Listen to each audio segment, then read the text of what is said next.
ایک روز سلطان محمود غزنوی دربار میں آیا۔ تمام امرا، وزراء اور مصاحب حاضر خدمت تھے۔ تخت پر رونق افروز ہونے کے بعد بادشاہ نے چوغے میں ہاتھ ڈال کر ایک بیش قیمت موتی نکالا اور وزیر اعظم کو دکھا کر کہا، آپ کے خیال میں اس موتی کی کیا قیمت ہوگی؟ وزیر اعظم نے اچھی طرح دیکھ بھال کر عرض کیا، حضور، نہایت قیمتی چیز ہے اور فدوی کی رائے میں 1 من سونے کے برابر اس کی مالیت ہوگی۔ بہت خوب، سلطان نے کہا، ہمارا اندازہ بھی یہی تھا۔ اچھا، ہم حکم دیتے ہیں کہ اس موتی کو توڑ ڈالیے۔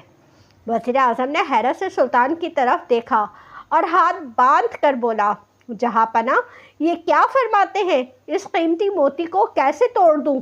میں تو حضور کے مال و منال کا نگراں اور خیر خواہ ہوں۔ ہم آپ کی اس خیر خواہی سے خوش ہوئے، سلطان نے کہا، اور وزیر اعظم کو خلعت سے سرفراز فرما کر موتی لے لیا۔ تھوڑی دیر بعد ادھر ادھر کی گفتگو کر کے وہی موتی سلطان نے نائب وزیر کو دیا اور فرمایا، اگر یہ موتی کوئی خریدنے کا خواہش مند ہو تو کیا قیمت ادا کرے گا؟ نائب وزیر نے عرض کیا، حضور، میں عاجز ہوں اس کی قیمت کا اندازہ کرنے سے۔ حکم دیا، اچھا، اسے توڑ دو۔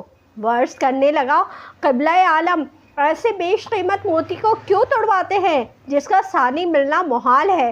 ذرا اس کی آب و تاب اور چمک دمک تو ملاحظہ فرمائیے۔ سورج کی روشنی اس کے سامنے ماند پڑ رہی ہے۔ میرا ہاتھ اسے توڑنے کی نیت سے حرکت کر ہی نہیں سکتا۔ یوں بھی میں شاہی خزانے کا نگہبان ہوں، اس کا دشمن نہیں۔ اللہ آپ کی دولت کو زیادہ کرے۔ سلطان نے نائب وزیر کو بھی خلعت سے سرفراز کر کے منصب میں اضافہ کیا اور اس کی فہم و فراست کی تعریف فرمائی۔ پھر چند لمحوں بعد وہی موتی امیر الامراء کو دیا اور کہا، اسے توڑ دیجیے۔ اس نے بھی عذر پیش کر کے خلعت و انعام پایا۔ بادشاہ جو درباریوں کی تعریف کر کے ان کا مرتبہ و منصب بڑھاتا گیا، تو وہ ادنا درجے کے لوگ صراط مستقیم سے بھٹک کر اندھے کنویں میں گرتے گئے۔ وزیر اعظم کی دیکھا دیکھی سبھی امیروں اور وزیروں نے ظاہر کیا کہ وہ دولت شاہی کے وفادار اور نگراں ہیں۔ موتی پاش کر کے بادشاہ کا نقصان گوارا نہیں کر سکتے۔ بے شک تقلید اس دنیا کا ایک ستون ہے، لیکن آزمائش اور امتحانوں کے لمحوں میں تقلید کرنے والا ذلیل و خوار ہوتا ہے۔ رفتہ رفتہ سلطان نے تمام درباریوں اور خیر خواہاں نے دولت کی آزمائش کر لی اور سب نے بڑھ چڑھ کر اپنے آپ کو بادشاہ کے مال کا محافظ اور دعا گو ثابت کر کے انعام و اکرام پایا۔ آخر میں سلطان نے وہ موتی ایاز کو دیا اور فرمایا، اے نگاہ باز، اب تیری باری ہے، بتا اس موتی کی قیمت کیا ہوگی؟ ایاز نے عرض کیا، اے آقا، میرے ہر قیاس سے اس کی قیمت زیادہ ہے۔ اچھا، ہمارا حکم ہے تو اسے توڑ دے۔ ایاز کی لمبی آستین میں شاید پہلے ہی سے پتھر موجود تھا، نکال کر موتی پر دے مارا۔ موتی کی اوقات ہی کیا تھی، پتھر کی ایک ہی ضرب سے چور چور ہو گیا۔ وہ غلام اپنے آقا کے طریقہ امتحان سے آگاہ تھا، اس لیے کسی دھوکے میں نہ آیا۔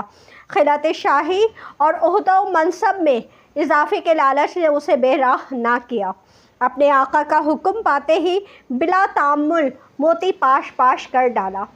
موتی کا ٹوٹنا تھا کہ سب درباری، کیا امیر، کیا وزیر اور کیا ندیم و مصاحب بری طرح چلا اٹھے کہ ارے بے وقوف، تیری جرت کے ایسے نادر و نایاب موتی توڑ ڈالا اور ذرا خیال نہ کیا کہ کس قدر نقصان کیا ہے۔ ان کا واویلا سن کر ایاز نے کہا، اے صاحبو، ذرا دل پر ہاتھ رکھ کر بتاؤ کہ موتی کی قیمت زیادہ ہے یا حکم شاہی کی؟ تمہاری نگاہ میں سلطانی فرمان زیادہ وقت رکھتا ہے یا یہ حقیر موتی؟ افسوس کہ تمہاری نظر موتی پر ہے، فرمان شاہی پر نہیں۔ تم فرع پر جاتے ہو، اصل پر نہیں۔ بس معلوم ہوا کہ تمہارا قبلہ و کعبہ شیطان ہے اور تم صحیح راہ سے بھٹک گئے ہو۔ میری نگاہیں ہمیشہ بادشاہ کے اشارہ چشم و ابرو پر جمی رہتی ہیں اور میں مشرکوں کی طرح پتھروں کو مڑ مڑ کر کبھی نہیں دیکھتا۔ وہ روح ناپاک اور بد خصلت ہے جو ایک حقیر پتھر کو نگاہ میں رکھے اور فرمان شاہی کو نظر انداز کر دے۔